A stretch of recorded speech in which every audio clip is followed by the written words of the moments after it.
Hi everyone, welcome to the new episode of Yotewo podcast. And today we have our new dear guest, Ilia Volkov, currently senior software engineer at BP, but with a bunch of companies in the portfolio. So Ilia, thanks so much for coming. It's an honor to have you here as a guest. Maybe let's start with just a bit of intro on yourself. If you can tell a bit about what you do, and we'll get to the questions. Yeah, definitely. Hello, hi everyone. So I will try to be as concise as possible because I have about 20 years of experience and it was pretty long journey.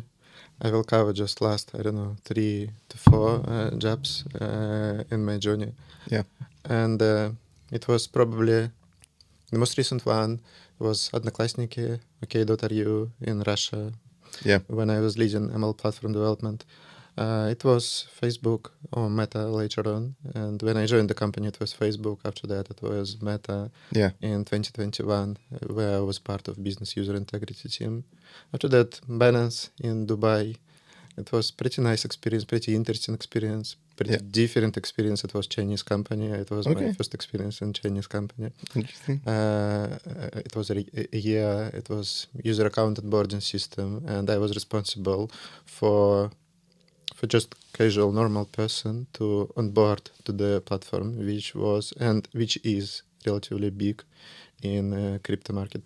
Amazing. And actually at BP London, where I was responsible for a system to account for biofuel movements. And recently, to be honest, I changed my job. I switched my job to DRW, which is trading. Pretty big trading company. So now I'm senior software engineer in DRW, which is a US-based company, trading company. Nice, congrats! That's big news. I didn't know about it. So congratulations. I think let's start with sort of the origin. So there are some really impressive names. So like BP, Meta, Binance. Can you tell a bit more how you got into this industry initially, and sort of how was your journey from starting to up to where you're now? Just a bit sort of like on the origin of everything. It was pretty nice experience. It was pretty interesting experience because before I worked in Russia and all my experience was in Russia. But during COVID, I decided that why not to think about something else, something different, completely different. Because during COVID, it was quarantine. Everybody was sitting at home in flat, in apartment. And, you have your laptop, you have your job. But do you really care what is the city, what is the country? So I decided why not to try something else. And I definitely tried. I opened LeetCode. I solved LeetCode for 3 to 4 months. And finally I decided, I tried. And it was a successful story. And in June 2021, I finally came to London to Facebook. So experience was, I wouldn't say it was a plan. I wouldn't say it was a plan of my life. It was a dream of my life. I heard about funk companies. It was funk. Now it's probably monk or it's changed quite a lot.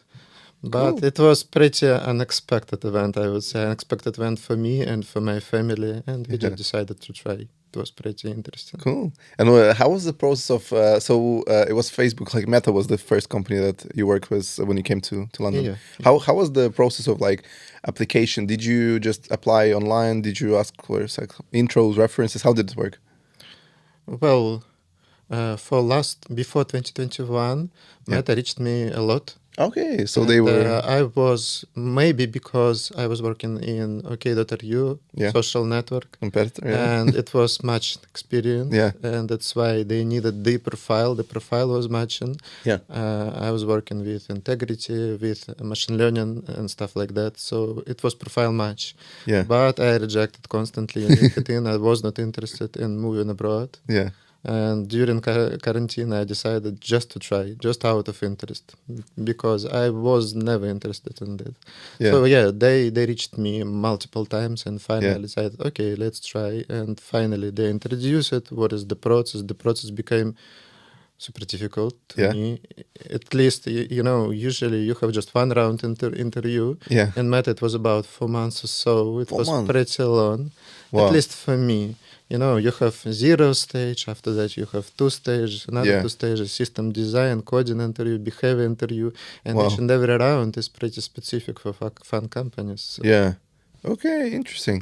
Wow, that's interesting. How long have you worked in Meta for? It was 1 year. 1 year, yeah? Okay. And how was then the transition to the next one? Was Binance or Vendrix? Yeah, the Binance. Yeah. How did it? Also, they reached out to you, or was it the same?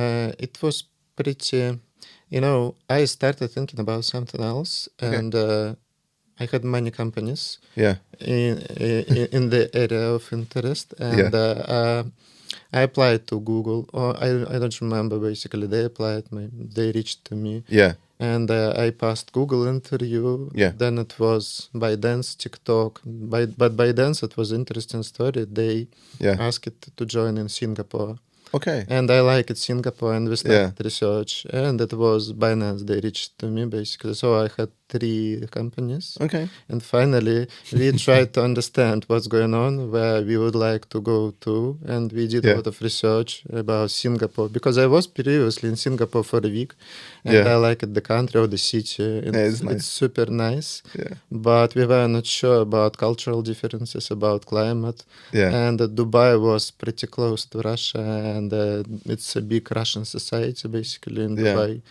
So we decided, why not to try something new? It was London, but let's try to move. Yeah. And I moved alone just to see, because I was not sure about climate. I was not sure about my family, basically, because it's extremely hot. Yeah. And okay, let's try for a year or so, and we tried. Yeah. Okay. Interesting. That's pretty cool.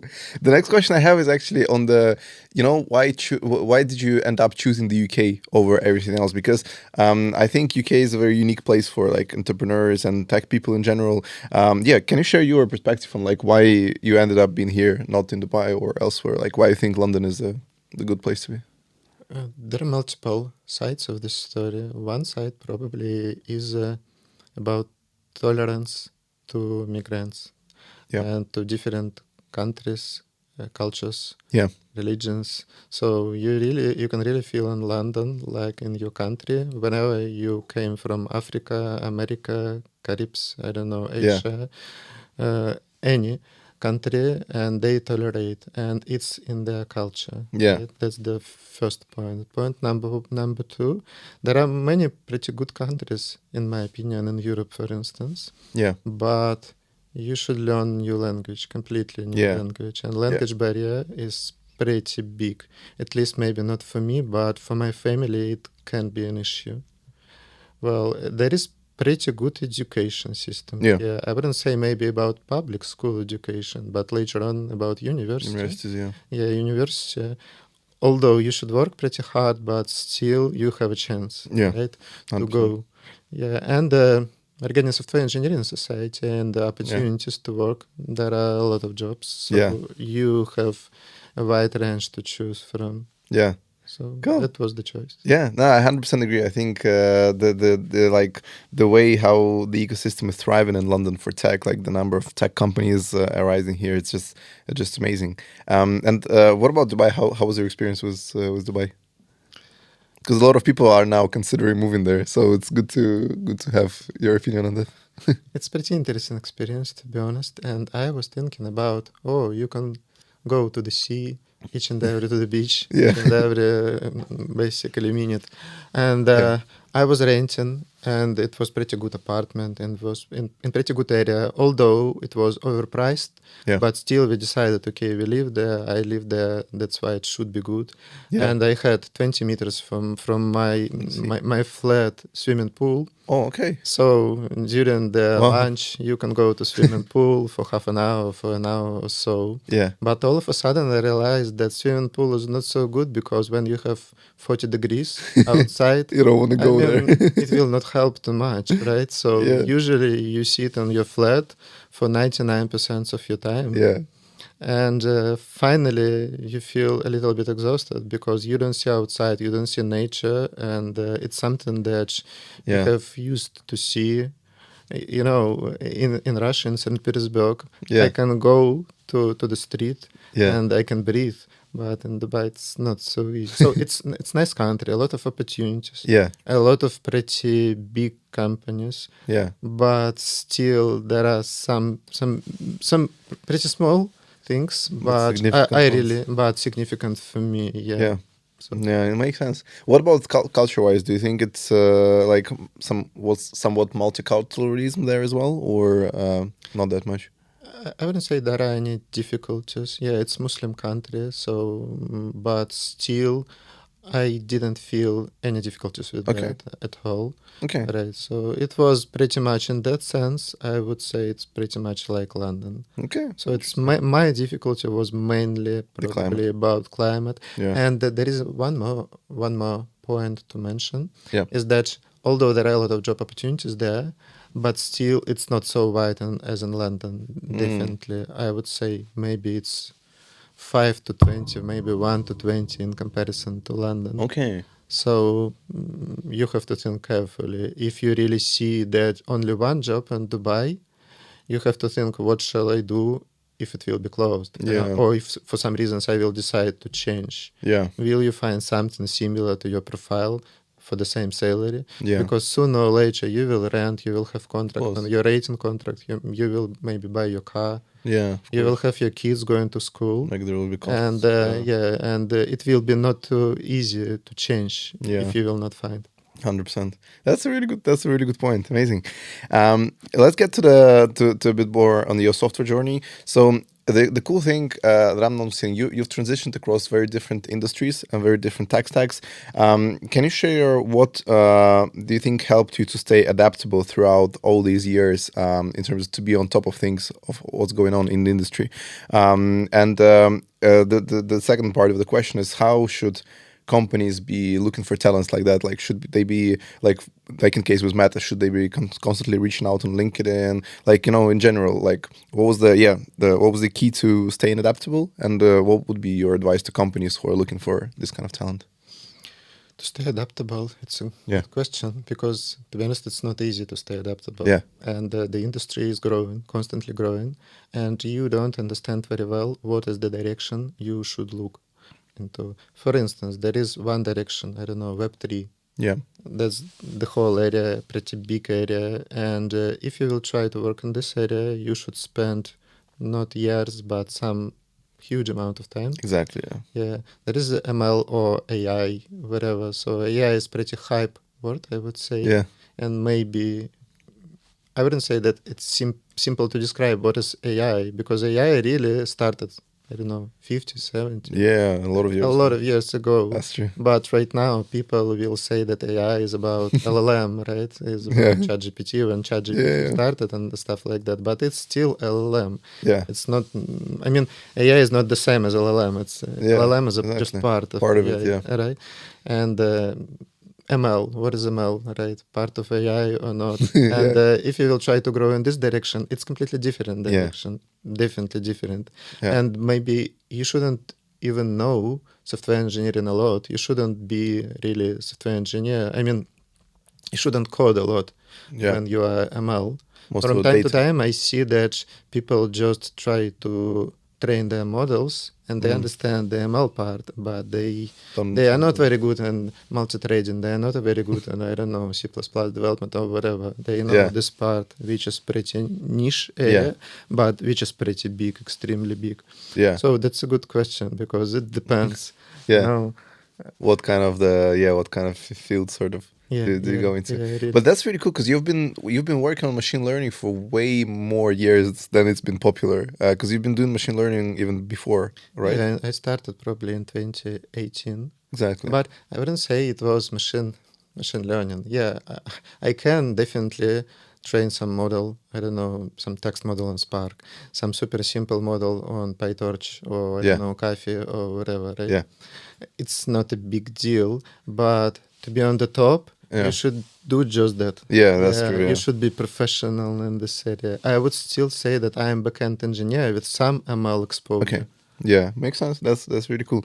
And in terms of the what do you think the best way for companies to kind of like source this kind of talent? Because we all quite often working with these kind of people who are looking for engineers, and I'm always suggesting that like the advice that I give them is that don't be hesitant to get people from some hidden place in the world. Like sometimes there are some super talented people sitting somewhere in, I don't know, Armenia or Poland or Netherlands, somewhere that you might not even know of them, but they will be very talented people who'd be the great fit for your company. But it's really interesting that you shared this about Meta, that they were constantly reaching out. What do you think is the key to source this kind of talents for companies? That's a good question, to be honest. And how do you know if the person is talented or not? You can probably only take a look at their achievements. Yeah. That's one area. And obviously, you can take a look at different countries. So I know, for instance, some people from Argentina, and I have never known that there is a pretty big software engineering market in Exactly. Argentina, Exactly. but it is. Yeah. Yeah, and I know several people from Indonesia, Yeah. super talented, Yeah. but it was my first experience with just talking to people from Indonesia. Yeah. I wouldn't say about China and India, it's obvious choice, but still. Yeah. And yeah, so first of all, you should take a look at the achievements, and achievements should be presented. Yeah, that's true. Yeah, and for London, it's super important. How will you present your achievements? Exactly. Right. Yeah. So that's extremely important, because I believe, I'm not sure, it's just my idea, my guess, but people probably use some ML or some AI to understand that this person will match. I don't believe that they will just manually look through all the Yeah. profiles. Yeah, I think that's a really, and I think this like concept of like reaching out early on and staying in touch, I think it's also pretty important, because you might never know when the person will actually be open to joining the company. So it's actually a good practice, I think. Perfect. Then the next question I have is when it comes to hiring, because I believe the part of because you're a senior software engineer, I think the part of like the process is also to hire a bit less senior people in the team. So when you approach hiring new talents, tell me a bit more about what qualities as well are you looking for in engineers. You mentioned this thing about presenting yourself. Is there anything else that you would be looking at? Well, personally, I would look if a person will try when they solve some problems. Of Yeah. course, it seems to me that all software engineering about solving some problems. Yeah, 100%. And that's, for me personally, it's super important how person is solving this problem. Is he trying to understand high level problem? What do we solve, and do we need to solve this at all? Yeah. Or maybe we don't need to solve this at all. It's not a problem at all, and Yeah. let's take a look at something else which will have higher priority, right?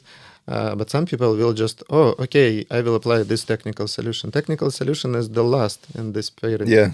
Yeah, so first of all, you need to understand what are you solving. So that's the way. And if I see, even for junior, that he will try to understand the root cause, what we are solving, what problem do we solve, and he will try, even, let's suppose that he's Python developer, but he will tell me, okay, this problem, I mean, I don't believe that this problem can be solved using my technical stack, but I have heard of something else that can be applied. So he is not biased. He will try, he is broad in his ideas, Yeah. right? So that would be nice. Great. Even though he doesn't have a lot of experience, but if he tries to solve high level, it's superb. That's perfect. That was actually the second part of the question, whether it's more about experience or attitude, and you just answered. So it's essentially about attitude, your approach to problem solving, and that's over sort of the experience. That's a great one. Perfect. In terms of the next question, so you've worked across very different verticals in terms of like within the company. So there was AI, there was security, there was compliance, a lot of stuff. What do you think is the secret to building and managing an effective team? Like in terms of some, best practices on how to work with engineers after they get hired, already throughout the process of working. Any good practices to give advice on? Yeah. Well, superb question. And probably it's, first of all, it's related to the size of the company, right? Of course. I mean, obviously, for Meta or for Binance, it will be slightly different Yeah. in comparison to some startup from 15 people, right? Yeah, of course. Because in startup from 15 people, you will do everything. You will be DevOps, you will be product manager, Yeah. and you can be even CEO and software engineer, right? Yeah. So you will do completely everything. But for instance, for Meta or for big companies, uh, first of all, it's about not personal attitude, but about communication in the team. That's super important to understand what is the role of each and every people. Yeah. Because somebody can solve a problem super fast, Yeah. but he will not go to the details. Somebody will go to the details, but it will be extremely slow. But you should understand, okay, this person is super slow, but he will tell me finally what is the right solution. Yeah. So just to understand people, it's about people management rather about software engineering, in my opinion, Yeah. mainly. But that's applied not only for software engineering. That's It's applied. for everyone. Yeah. That's interesting. Would you say it's important to have this like kind of matrix of what kind of people you need in the company? Like some of them being more, I don't know, being more hands-on, some of them being more on the like kind of advisory side, some of them being more proactive, some of them being more like this. Yeah. Ideally, they should be different. Yeah, you are right. So Okay. not each and every person should be hands-on.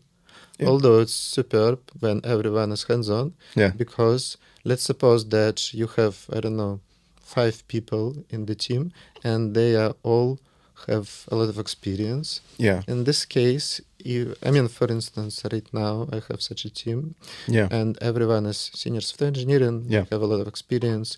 And then in this case, when you are trying to solve some problem, you are trying to build some new distributed system, Yeah. you don't need to spend a lot of time going into the details. Yeah. You discuss very, very high level. Oh, let's try this solution, but we will never go to the details. We will just touch upon, oh, but we will have this sort of problems here and this sort of problems. Yeah. That's all. And that's really cool. If you can afford, of course, Yeah. having all the team with a lot of experience. Yeah, of course. How was it with for instance Meta when the team is like pretty big? How does it differ? Like, what are the pros? Is it more bureaucratic or like how does it? Yeah, how does it go? Well, it was still team about 10 people. Okay, so it's Right. within the So yeah, usually they still split, obviously. yeah But interesting part here is that when you apply to company that does some, I don't know, for instance, software application or web application, and you know the stack of this application, yeah that's one story. But in Meta, I believe that no one will come to company with previous experience in the language they do, because they have their own language. So and nobody knows this language. I mean, usually, right? that's interesting. Okay, you can do something in C++ or whatever, but still, and people are coming from completely different experience. I mean, someone can come from financial experience, Yeah. social networks, banking Yeah. experience, and stuff like that. But someone will come from gaming experience. And Yeah. let's suppose that yesterday he did, I don't know, virtual reality for gaming, Yeah, and today he's trying to do, I don't know, with finance. yeah. Well, that's a pretty interesting Yeah. story.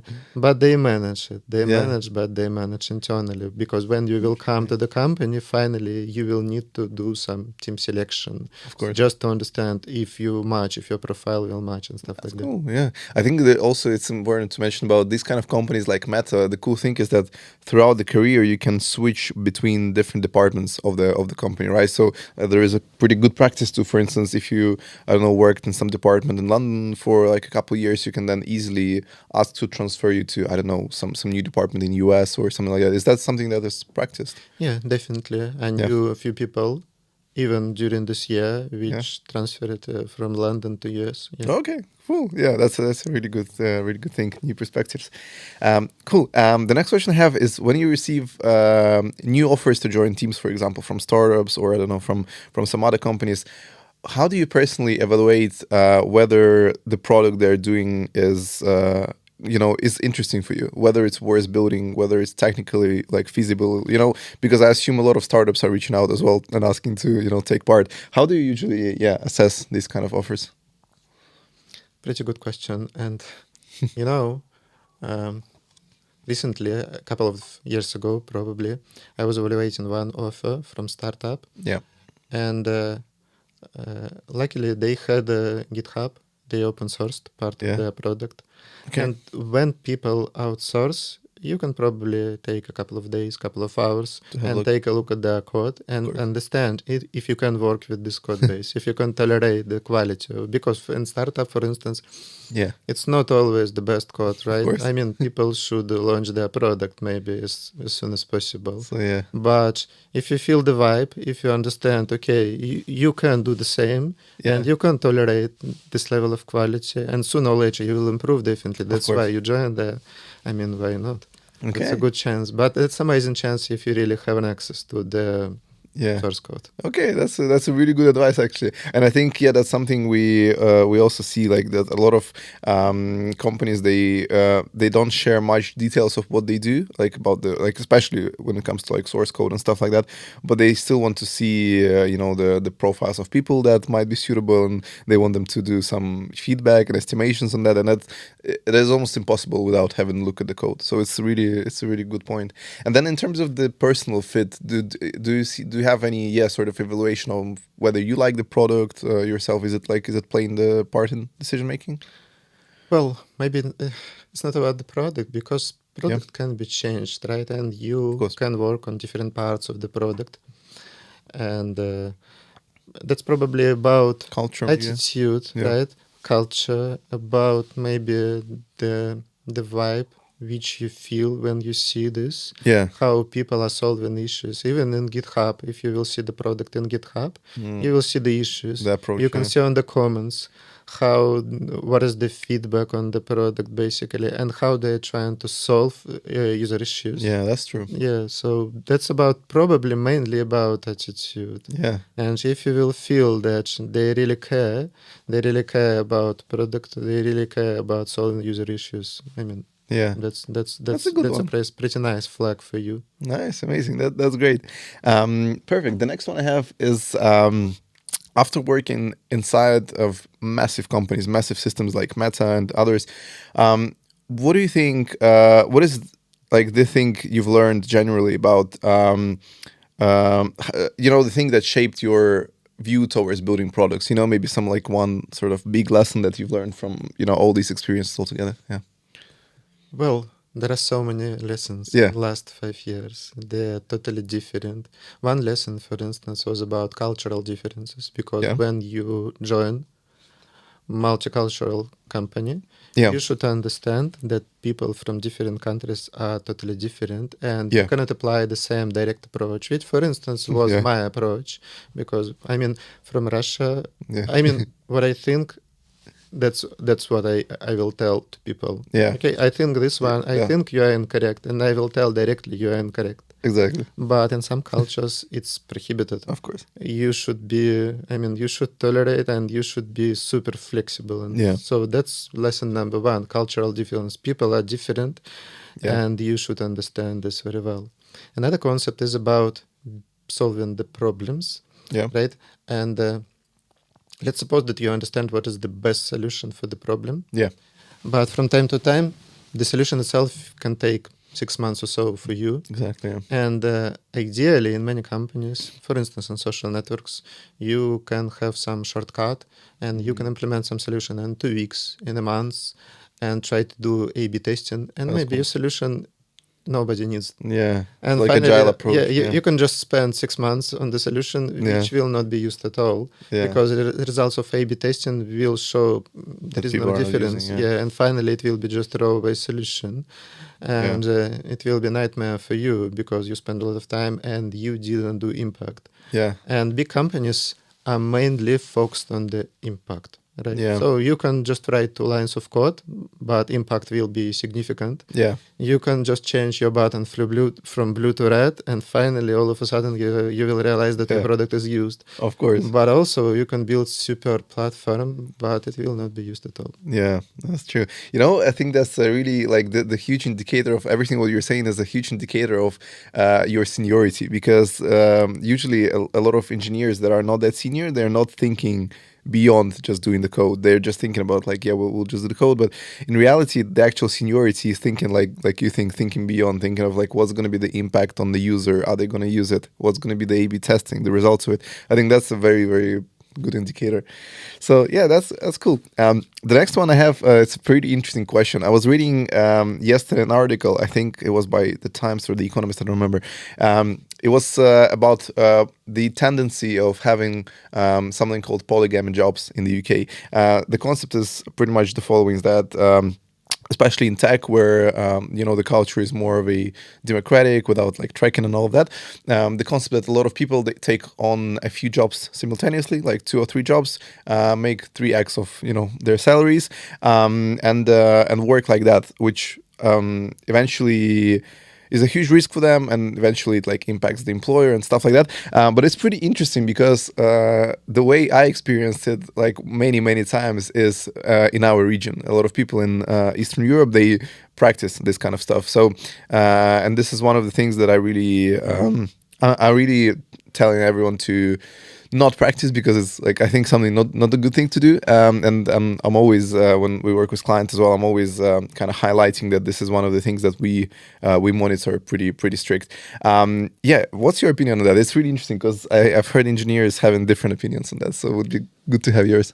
Yeah, that's interesting. Yeah, I have heard only cool stories about that. Yeah. LinkedIn and everywhere. Yeah. But I have never known any people who did this. Maybe they didn't tell me, obviously, right? So that's why I don't know about that. Yeah. But is it possible? Probably that's possible in current environment, Yeah. right? And when there are a lot of remote opportunities, Exactly. Yeah. that's probably possible. The question is about once people will understand that you do, finally what you will face. You will be just fired, or your profile will be marketed, and because probably you have in your head that you will have, I don't know, 20, 30, 40 years of experience in software engineering. And finally you should build your profile, and you should think beforehand, okay, I will double, I will do a lot of money in this year, but what's about my profile? What's about my public profile? And I believe that should be important. And nowadays I understand very well that current software engineer, modern software engineer, should start building his profile from university, basically. Exactly. It's not so difficult, but I mean, different conferences, meetups, podcasts, whatever, and it helps a lot, right? And if your profile is very built, you will have much more opportunities, and people will reach over LinkedIn. So it's not only about salary; it's about probably your reputation. Profile. Yeah, reputation. 100% agree. I think long term this is quite risky, especially if someone finds out. It's like you're blacklisted from the market. I think kind of, because it will be, it's also like these, like especially large companies there. Like there is kind of like they know the reputation of like people that they hire. So I think if you do that, and you have a huge risk of being caught, and it will be eventually a huge problem, I think, for those kind of people. So that's definitely, reputation is key, and I think that's a really good point. Perfect. In terms of the, again, getting back to, we touched upon this a little bit, but getting back to the comparison of big companies and early companies. Obviously, when early companies are trying to headhunt some talented engineers from big companies, it's very challenging for them. What would you say are the factors that they can win on over big companies? Like, what might be the thing that interests the engineer more than in a big company, so that they can headhunt him? Would you say there are any these kind of things? I would say it's pretty easy question for me, because I understand very well the difference, when you will join a big company is that, first of all, you will probably not touch too much the technical aspects. Okay. So once you join big company, infrastructure, server infrastructure, DevOps, many questions will be solved for you. Yeah. And for instance, you join some big tech company, I will not name, but still, and they can have ORM solution, object relational mapping for you. Yeah. So you don't know even what is the database you're working with. There are so many levels of abstraction, Yeah. and you will never touch. It will be protected for you. Yeah. You don't work with concurrency. You don't work with your database. You just touch your Yeah. product and you solve some product issues. Yeah. But sooner or later, you would like to grow. Yeah, exactly. And if you will not touch 1, 2 years, 3 years, finally it can be a problem. But if you join startup, Yeah. usually you touch everything. Right You will do away. DevOps, Terraform, or CDK. You will work with your database. You will optimize your queries. Yeah. And you will even touch your user interface front end. And Yeah. you will train your ML model. And during the year, you will gain so many skills, new Yeah. skills for you. That's true. Yeah, that's amazing. Yeah, that's true. Perfect. So the winning factor is essentially being able to build from scratch and right away, like instead of that's a really good one actually. What's your take on AI and automation of shipping of the code? Because a lot of a lot of people view it as a threat for like to remove like especially like junior roles, etc. And some people view it as a tool to ship quicker and stuff like that. And what I've seen, for instance, at our platform with our clients, we see that being able to use AI to co-ship the code is something like it's getting like kind of a minimum standard for engineers to know that. What's your take on that in general, like the impact of AI on coding and the whole field?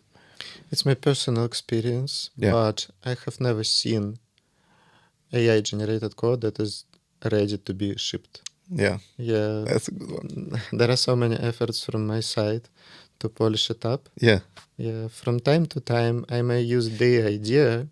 The ideas are great, yeah, but the code itself, it's so different, and it really needs to be fixed almost each and every time. yeah. So That's one interesting experience, not interesting, but basically one pretty useful for me, when you have pretty difficult SQL. I mean, maybe I can be helpful, but I realized that if it's so difficult, then people probably will not read it in future. It will be not easy to maintain. So maybe let's simplify, let's split. Yeah. And stuff like that. So if it's really difficult and if you cannot understand and if you cannot build it by yourself, and Yeah. okay, AI will generate it for you, but Yeah. later on, if it will be an issue with this SQL, who will Exactly. fix it? I mean, Exactly. come on. Exactly. And the same about each and every. If there is some, maybe it can be applied to, I don't know, web UI, for instance. Yeah. Okay, it will build, but who will maintain this later Exactly. on? And That's actually an interesting perspective. So yeah, because when AI generates it, there is no much context that the engineer has that he's going to be eventually working on that. That's quite interesting. But long term, do you think it will improve like the quality of the code, or that AI is doing more? Yeah, definitely it can. Maybe Yeah. we are not in such a state right now, Yeah. and we should understand, and we should spend years just to understand how to use this. So it's pretty good tool. Yeah. It's just a new tool that we should understand how to use properly. Right Exactly. now, we are trying to apply to each and every area. Yeah. Finally, we will understand what is the best area and Exactly. how to apply and how to improve our efficiency, how to use it effective. Exactly. And I believe it will happen sooner or later. We just need to spend time on this. And Yeah. we just don't need to blindly believe and trust to this. Okay, let's apply it everywhere. Yeah. That's not probably I 100% agree. That's a really good perspective that people are just blindly using it everywhere now. I think, definitely at some point it will filter down to the really like effective parts of it. So that's a really good point. Okay, the next one I have, when it comes to like, world-class engineers, like the best engineers out there, what's one skill that you think makes them the world-class engineers beyond coding? Like, do you think there is one skill that the best software engineers should be practicing beyond coding? Yeah. I believe software engineering. I mean, when I joined software engineering in 2005, I mean production software engineering. Yeah. But it existed 30, 40, 50 years before. Yeah. And the most important probably for people, at least, maybe I wasn't even born when software engineering already was in the world, Yeah. right? Yeah. So the most important probably just to be flexible and to learn something new in super short amount of time. Yeah, that's true. And if you will learn some new concepts better than others, then probably you will be hired. Because let's suppose then tomorrow we will have some new language. Okay, let's simple example, Elixir. Yeah. New functional language, and everybody will tell you, Elixir is so good, extremely good, and who will be hired? The one who will understand how Elixir, to use, and the one who will try to understand how to use it effectively. Yeah. Same about AI, the same about everywhere. So you should just learn super fast, and that's what we learn in universities. So if university will tell you how to learn something new in 2 days, that's nice. That's why I believe that people who will pass the exams, because you have two options. You can learn something in 6 months and finally pass the exam, or you can learn something in 2 nights that's and pass the exam. And I believe the most effective people, software engineers, will try to pass exam during learning 2 nights. That's a good comparison, I think. Yeah. So I think I agree. There is sort of definitely a need to be flexible and be adaptive to what's going on. I think that's really true. That's really true. Cool. The next question I have. So sometimes, even though it seems like a very kind of relaxed profession, it still can get stressful sometimes. Like we had, for instance, our release in July, and the team that that was working on the product, they've been coding for 2 months nonstop, and I remember how stressed they were by the end of the sprint. And sometimes it all happens and the team gets drained. What's your way to cope with stress when it comes to difficult times at work, when you need to do a lot of code, a lot of shipping? How do you usually cope with this kind of stress? Good question. Probably somebody will tell that you should just avoid, and you can do iterative development, and you can. But from time to time, it's unavoidable, unfortunately. Exactly. And you have dependencies. You have dependencies from the market, because market is growing, and all of a sudden you realize that there is some opportunity. And just to take this opportunity, you have to be fast. You have to be faster than your concurrents, than the other companies in the market.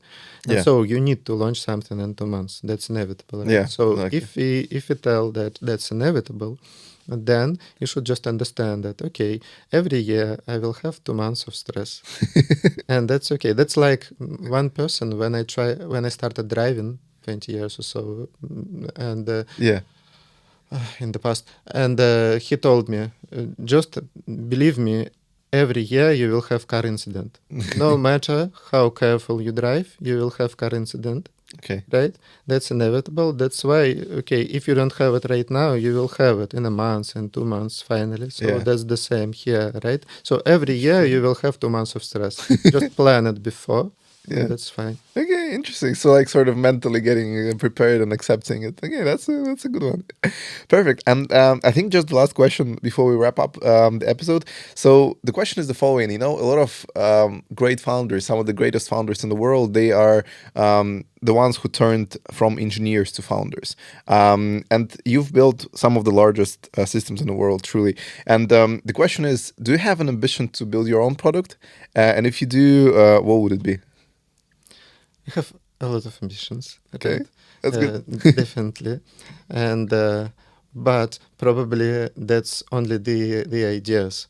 And they are so personal. I would never share before there is at least some POC product that I can launch. Interesting. Yeah, because I believe that sooner or later it's super nice to have your own product. Yeah, right? Exactly. But I'm not sure if it's about money. It's not only about money. It's about just making something that you really build, not somebody which you just maintain, which you help to improve and you help to get some money for this platform, but it's just for you. You have some impact on the world, and you make life of some people, maybe 2 people, maybe 5 people, but there is value that you... Okay, interesting. So you have this a few ideas. Yeah, but I will not share. Not sure. Yeah, okay, that's cool. Perfect. Ilia, thanks so much. I think we covered pretty much everything. I'll put all the links to your social media in description. To be honest, loved the conversation. Thanks so much for coming. It was lovely to chat. Thanks so much. Thanks so much.